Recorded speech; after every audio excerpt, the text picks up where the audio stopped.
तुम्हें पता है मुझे कुछ महसूस ही नहीं होता। मैं इमोशनल और सेंसिटिव नहीं हूँ। आजकल ऐसा लगता है जैसे मेरे अंदर कोई भावनाएं, कोई एहसास बचे ही नहीं है। ये बात आजकल इतनी आम हो गई है कि हम सब ने कहीं ना कहीं कभी ना कभी या तो ये सुना है या किसी से कहा है। और एक साइकोलॉजिस्ट और साइकोथेरेपिस्ट होने के नाते मैं दावे से कह सकती हूँ कि ये एक विकट परिस्थिति है और अस्वस्थता की निशानी है। और कोई भी व्यक्ति अगर इस परिस्थिति में काफ़ी समय से है तो वो एक इमोशनली नम स्टेट में है, जिसे हम हिंदी में भावनात्मक सुन्नता भी कहते हैं। और आज हम भावनात्मक सुन्नता के बारे में बात करेंगे। यह मुद्दा लोगों के जीवन में प्रधानता लेते जा रहा है, जबकि ऐसी स्थिति का होना ही नहीं चाहिए। भावनात्मक सुन्नता ऐसी स्थिति है जहाँ पर हम अपने एहसास समझ नहीं पाते, महसूस नहीं कर पाते और अभिव्यक्त नहीं कर पाते। जीवन में कभी कभी कुछ भावनाओं को अनदेखा करना, जाने देना सबके साथ होता है, लेकिन अगर ये परिस्थिति नित्य क्रम में आ जाए तो यह चिंता का विषय है। न सिर्फ इसलिए क्योंकि ये दूसरी शारीरिक परेशानियों को दर्शाने में सहयोग करती है, लेकिन इसलिए भी क्योंकि ये पहले से मौजूद दिक्कतों की तरफ भी इशारा करती है। भावनाओं को महसूस और अभिव्यक्त न करने के अलावा अन्य लक्षण जो भावनात्मक सुन्नता की ओर इशारा करते हैं वह है हमेशा थका हुआ और कमज़ोर महसूस करना, जो कि शारीरिक, मानसिक और भावनात्मक तीनों क्षेत्रों में हो सकता है। नीरसता या अरुचि उन सभी चीज़ों में जिनके लिए आप उत्साहित रहते थे या आपको पसंद थी।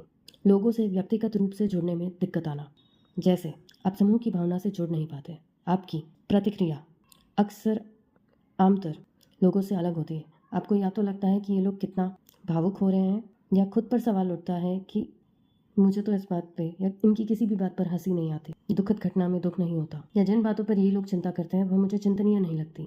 हम लोगों से व्यक्तिगत जुड़ाव, भावनात्मक जुड़ाव से महसूस करते हैं, किंतु जब भावनाओं का स्तर मेल नहीं खाता है तब उनसे जुड़ाव भी महसूस नहीं होता है, जो धीरे धीरे व्यक्ति को सबसे अलग और अकेले रहने के लिए मजबूर कर देता है। भावनात्मक सुन्नता को एक बहुत बड़ी हद तक हम आजकल की तेज़ दौड़ती ज़िंदगी से बांध सकते हैं, जहां हम एक से दूसरी और दूसरी से तीसरी चीज़ की ओर भागते हुए नजर आते हैं, और इन स्थितियों से गुजरते वक्त अपनी भावनाओं को अनदेखा करते हुए गुजर जाना। और इस दौड़ में जो स्ट्रेस आता है वह व्यक्ति को इतना वक्त ही नहीं देता कि वह व्यक्ति को इतना समय ही नहीं देता कि वह अपनी भावनाओं से जुड़ पाए या उन्हें समझ पाए, और यह धीरे धीरे आदत में बदल जाता है कि व्यक्ति अपनी भावनाओं से संपर्क खो बैठता है। कई बार बहुत ज़्यादा भावनात्मक होना या बहुत सारी भावनाओं से घिर जाना भी भावनात्मक सुन्नता की ओर ले जाता है, क्योंकि इतने सारे एहसास महसूस करने के लिए होते हैं कि व्यक्ति का मस्तिष्क विराम ले लेता है या रुक जाता है। यह खासकर उन लोगों के लिए है जो इमोशनल रेगुलेशन या भावनात्मक विनियमितता से गुजर रहे हैं, की परेशानियों से गुजर रहे हैं। कई बार शोक की स्थिति में जहाँ व्यक्ति ने कुछ निजी खो दिया हो, चाहे फिर वो वस्तु हो या कोई प्रियजन, तब भी वह एहसास इतना प्रगाढ़ हो जाता है और दुखदाई हो जाता है कि व्यक्ति की मानसिकता के लिए उस स्थिति से जूझना असहनीय हो जाता है और मस्तिष्क बंद हो जाता है, और उस वक्त कोई भी भावना महसूस करने के लिए व्यक्ति मानसिक रूप से तैयार नहीं होता। मानसिक परिस्थितियाँ जैसे एंजाइटी, डिप्रेशन या स्ट्रेस भी भावनात्मक सुन्नता को आमंत्रण देता है। भावनात्मक सुन्नता का कारण मेंटल, इमोशनल, फिजिकल या सेक्सुअल अब्यूज़ भी हो सकता है। व्यसनी व्यक्ति भी भावनात्मक सुन्नता का शिकार होता है, क्योंकि व्यसनी पदार्थ व्यक्ति की केंद्रीय स्नायु तंत्र यानी कि सेंट्रल नर्वस सिस्टम पर असर करता है। भावनात्मक सुन्नता में हम उन परिस्थितियों की बात कर रही है जहाँ पर एहसासों को महसूस करना स्वाभाविक है, किंतु व्यक्ति उन्हें महसूस नहीं कर पा रहा। इसका यह मतलब नहीं है कि हमें हमेशा कोई ना कोई एहसास महसूस करना है।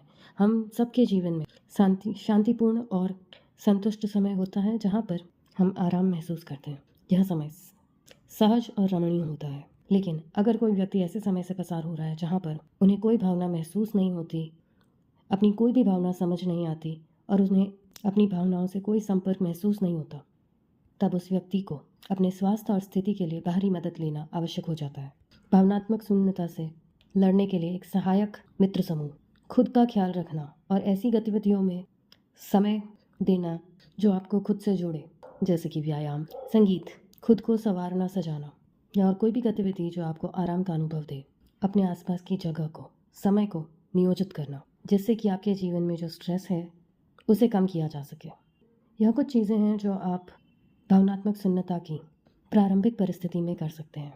अगर व्यक्ति अपनी भावनाओं से संपर्क बिल्कुल ही खो चुका है तो व्यक्ति को साइकोलॉजिस्ट या साइकोथेरेपी की मदद लेनी चाहिए, और वही सबसे विश्वसनीय और समझदार उपाय है।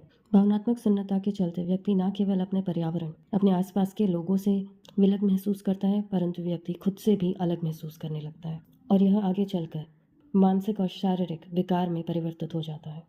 साथ ही जीवन में अपूर्णता महसूस करना शुरू कर देता है। व्यक्ति की उपलब्धता, संबंध, नए अनुभव, कोई भी और कुछ भी मूल्य नहीं रखता है। इसीलिए समय अनुसार व्यक्ति को भावनात्मक सुन्नता से बाहर आने के लिए कदम उठा लेने चाहिए, अन्यथा व्यक्ति अपना जीवन जीने की वजह सिर्फ गुजारने लगता है। उम्मीद है यह आपको मदद करेगा। आपका आने वाला समय शुभ रहे।